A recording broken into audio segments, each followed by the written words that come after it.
আজই ডাউনলোড করুন আর এনজয় করুন আপনার পছন্দের শো। তুমি কে? তার মানে আমি ঠিকই ধরেছি, তুমি লাজবন্তী, লাজু।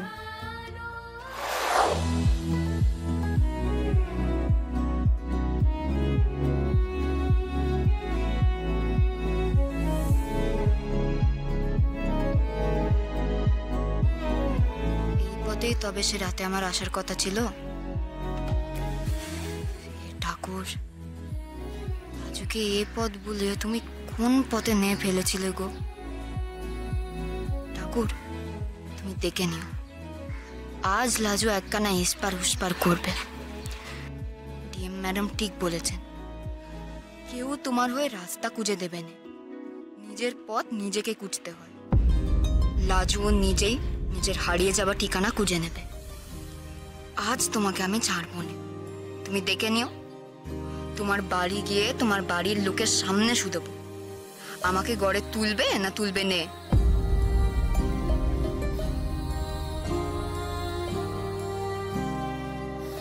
আচ্ছা, একবার কি কিটকেলকে বলবো আমি সেখানে যাচ্ছি? ফোন করব? বলাটা কি ঠিক হবে? না তাক, আবার রাগারাগি করবে সে। কে জানে, আমি শ্বশুর বাড়ি নিজে একা একা যাচ্ছি শুনেই হয়তো রেগে যাবে। কিটকেলটা আমার বরের নাম শুনলেই এত রেগে যায় কেন কে জানে। আমার বরের সঙ্গে কথা বলেছে শুনলেও কেমন যেন করে, অদ্ভুত।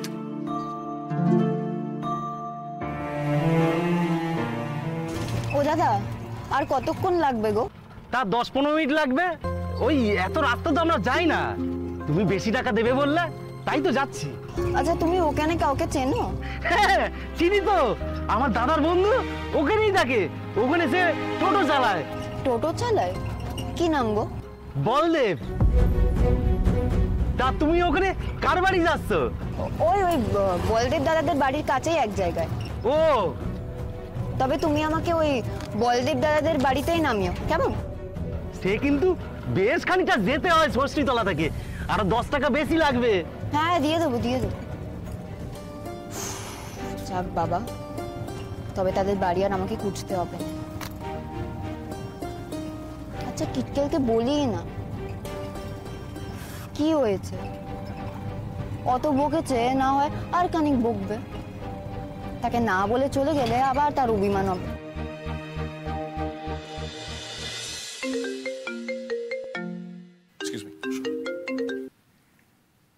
এক মিনিট একটু ধরো। শোনো, তুমি কাজটা শুরু করো তো অ্যাজ পার মাই ব্রিফ, তারপরে তোমাকে আমি ডেকে নিয়ে ক্রস চেক করে দেবো। বলো। বলো তো, আমি তোমাকে কেন ফোন করেছি? জানি তো। জানো মানে? কি জানো তুমি? এই যে তুমি কেন ফোন করেছো সে আমি জানি। কি জেনেছো তুমি? আমাকে একটু বলো তো শুনি। তোমার সম্বর্ধনা সবাই কি হলো সেটা বলতে ফোন করেছো, তাই তো? সে তো আর বলার কি আছে, আমি একটা অন্য কথা জানাতে ফোন করেছি। সে কথা শুনবো, আগে বলো সম্বর্ধনা কেমন হলো? আমার খুব যেতে ইচ্ছে করছিল। ও মা, তাহলে এলে না কেন? কাজ লাজু, কাজ। কাজ না করলে চলবে? তুমি জানো, আজ আমি প্রথমবার জীবনে বক্তিমে দিয়েছি। প্রথম কথা, এটা প্রথমবার না, প্রথমবার। দ্বিতীয় কথা হলো এটা বক্তি মানে বক্তৃতা। আর তৃতীয় কথা হলো, আর ওই হলো, তুমি আমায় পরে শিখিও গো মাস্টার মশাই। এখন কোন কথাটা বলতে ফোন করেছি সেটা শুনবে তো নাকি? আচ্ছা বলো। আমি আজ নিজের রাস্তা নিজে খুঁজতে বেরিয়েছি। তার মানে? সন্ধ্যাটা ম্যাডাম এসছে, ডাকছে তোমাকে, চলে এসো, আর্জেন্ট বললো। লাজু, আমাকে যেতে হবে, আমার ম্যানেজার একটা ইম্পর্টেন্ট মিটিং ডেকেছে, একটু পরে কথা বলছি। ওকে?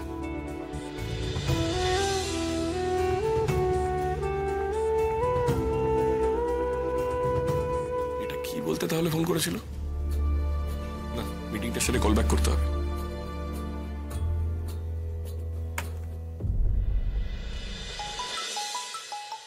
ও মা, এখন আবার মিতালি কেন ফোন করছে? না, এখন কারোর সঙ্গে কথা বলা যাবে না।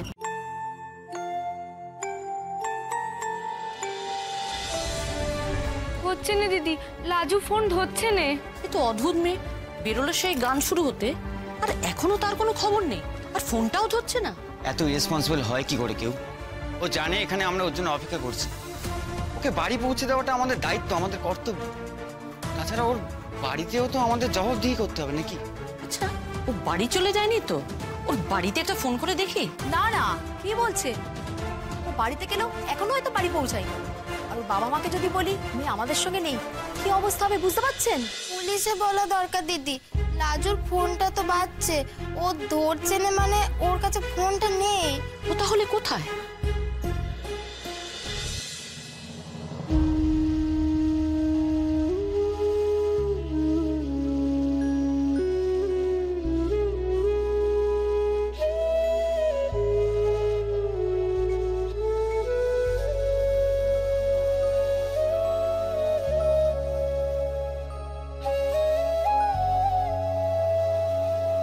থেকে না হাঁক ডাক করেই তো ঢুকে এলেন, কেউ আবার চোর ভেবে মারতে আসবে না তো? কিন্তু ডাকবো কাকে? সদর দর খোলা, আর এখানে তো কেউ নেই মনে হচ্ছে।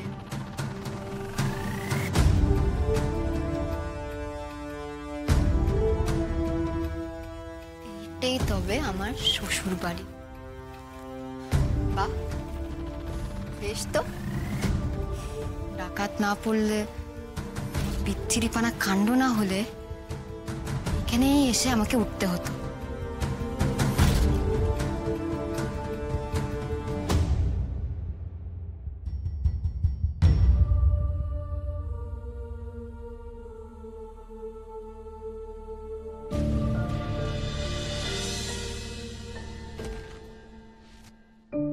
এই মেয়েটাকে, একে তো কখনো দেখেছি বলে মনে পড়ছে না। তাহলে আচ্ছা, বুঝেছি। লাজু, এদের বাড়িতে কেউ নেই গো।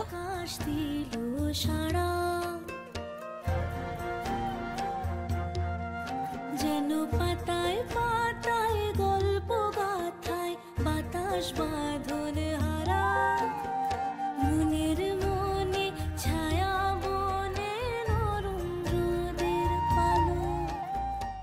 তুমি কে? তার মানে আমি ঠিকই ধরেছি, তুমি লাজবন্তী, লাজু, আমাদের সুদেবের হারিয়ে যাওয়া বউ, তাই না?